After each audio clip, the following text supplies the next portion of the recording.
This section is about rational expressions.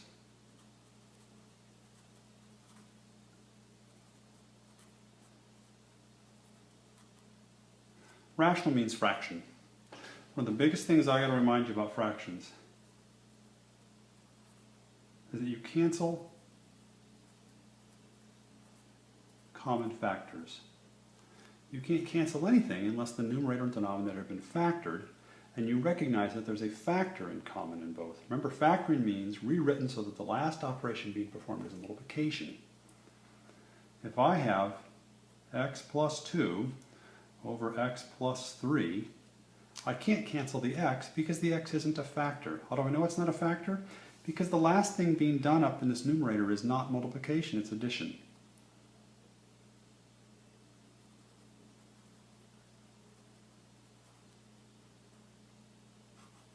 So you have to factor the numerator and denominator before you can possibly cancel any common factors.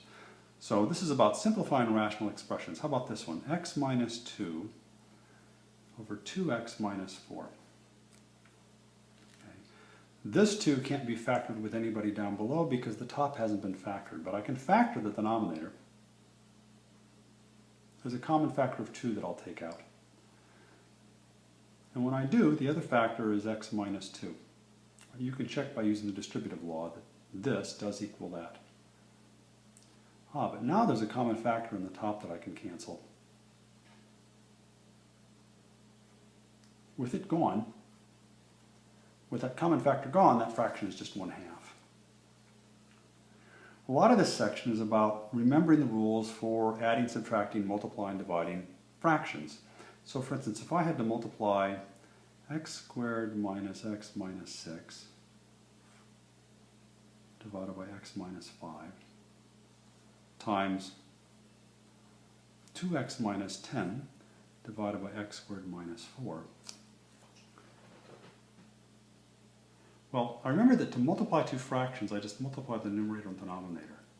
But I'm looking to cancel common factors. Don't multiply this stuff out. It's already factored for you.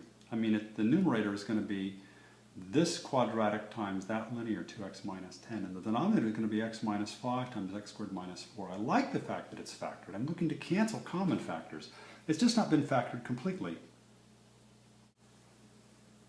So I just need to factor the different parts of this polynomial. I can factor that top guy using backwards FOIL. I think it's a 2 and a 3. Minus 3 and plus 2. That would give me x squared, that would give me the minus 6, but there's negative 3x plus 2x is negative x. And here there's a common factor of 2. So let's take it out. X minus 5 will be the factor. Aha, that's the same as the x minus 5 I have down here. That quadratic factors is a square minus a square, so it's x minus 2 times x plus 2. Now it's been factored completely, and I see some common factors that I can get rid of. There and there, there and there. I'm left with, in the top, 2 times x minus 3, and in the bottom, x minus 2. And I'm done. Let's try dividing.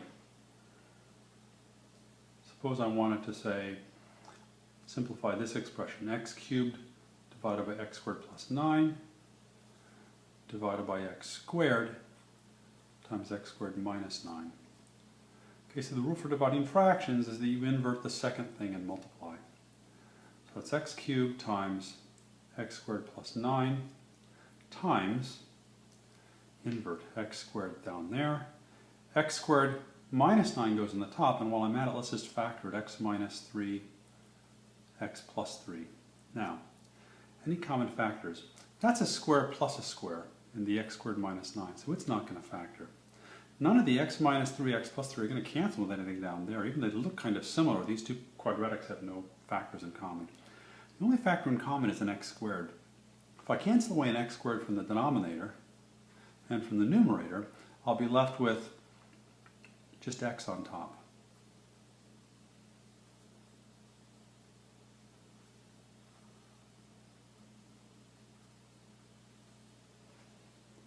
Multiplying and dividing fractions is no big deal. adding fractions seems to give people more problems. So let's try this example. What if I had to say, add these guys and simplify the result?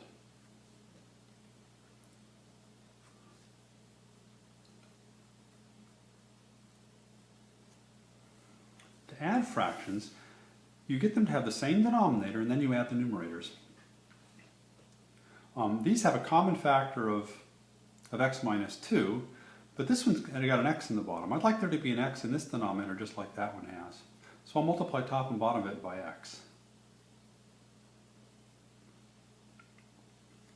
This has an x minus 3. I'd like there to be an x minus 3 in the top and bottom of that.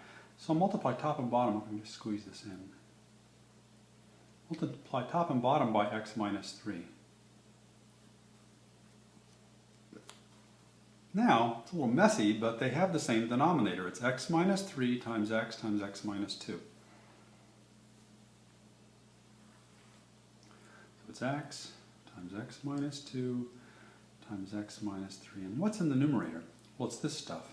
X minus 3 squared plus 2x squared. Nothing cancels yet because the top hasn't been factored. Look, the last operation isn't a multiplication, it's an addition. If I want to see if anything's going to cancel, I've got to square this out and combine up terms and hope to factor that numerator. So let's see, if I square out the top, I'll have first thing squared, last thing squared, and 2 times their product. And then plus 2x squared. And the denominator doesn't change. I'll just say ditto. So that's 3x squared minus 6x plus 9 over same denominator, ditto. Let's factor the top. That's 3 times x squared minus 2x plus 3. And the denominator is x times x minus 2 times x minus 3. So I'm wondering, does the top factor, and does one of these factors cancel with the thing in the top if I successfully factor it? Let's see, can I factor the top using backwards FOIL?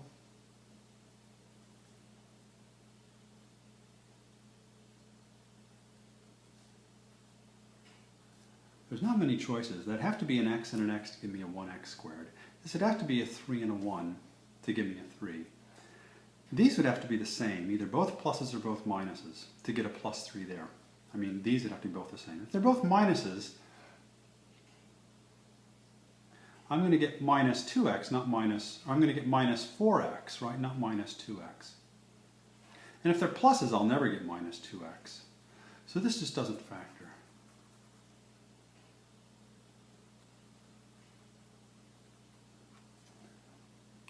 Not factoring means there's no factor that I can cancel with the top and bottom, so I'm done. Finally, there's this one other kind of problem that you have to simplify. It's like little fractions within big fractions. I think the author of our book calls this complex rational expressions.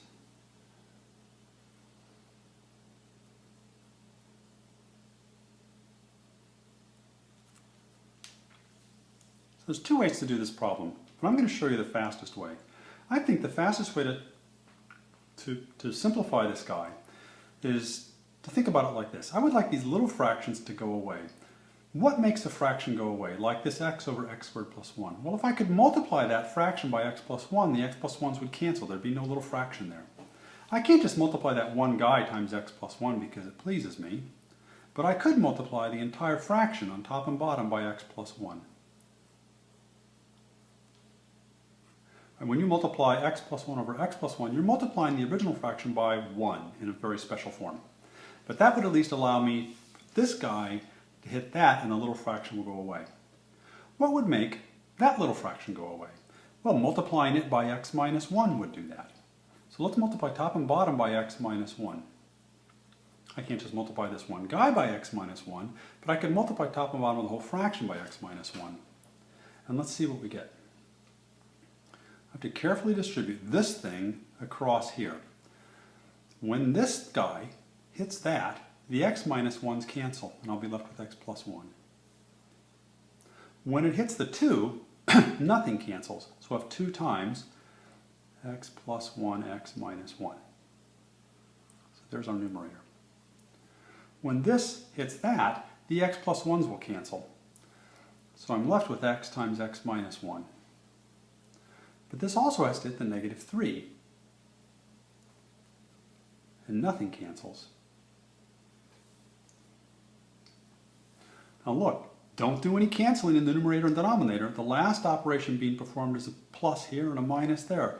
The numerator and denominator have not been factored. So you might be tempted to cancel like this x plus 1 or something, but it's not a factor. The top hasn't been factored.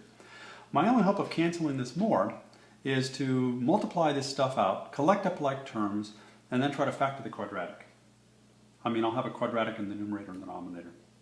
So the top is going to be x plus 1 minus 2. I think I can multiply that out. Oh, that's easy. That's a square minus a square. Do you see a plus b, a minus b there? So that's 2 times x squared minus 1. The denominator is x squared minus x when I distribute the x through, and then minus 3 times x squared minus 1. So I'm going to distribute the 2 through there and the 3 through there. So that'll be x plus 1 minus 2x squared plus 2. That'll be x squared minus x minus 3x squared plus 3. What is that? Negative 2x squared plus x plus 3, collecting up like terms. And minus 2x squared minus x plus 3. I find that students have trouble using backwards FOIL when the x squared coefficient's negative. In fact, I have some trouble with it too. So here's what I do, and it's my advice for you to follow too. Factor the negative out of the top.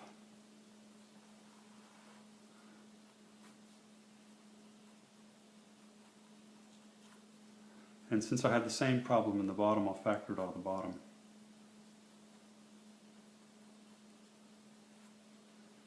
Now, in fact, the negatives go away, but even if they didn't, to factor the thing inside the parentheses now is easier because the x squared coefficient's positive. But these negatives, that's a factor of negative 1 on the top and bottom. I'll cancel them and they'll just go away. So what we've got to factor is 2x squared minus x minus 3 on top, and almost the same thing in the bottom. The only change is the change in the inside-outside terms. This can't be too hard to factor using backwards FOIL because there's only one way to get a 2 with integers. It's got to be, the coefficients have to be 1 and 2. And there's only one way to get a 3. It's got to be a 1 and a 3. So in here I have to go a 1 and a 3. That tells me that there's going to be 1 plus and 1 minus.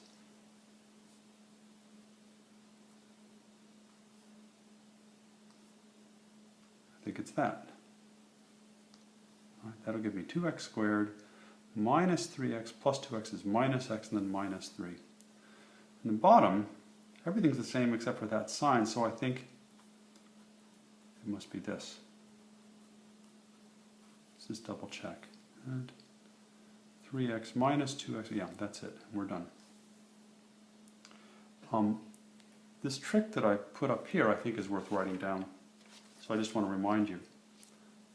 My advice when I have little fractions within a big one is you can remove all the little fractions from within a big fraction if you just multiply top and bottom of the big fraction by enough stuff to cancel these little fractions.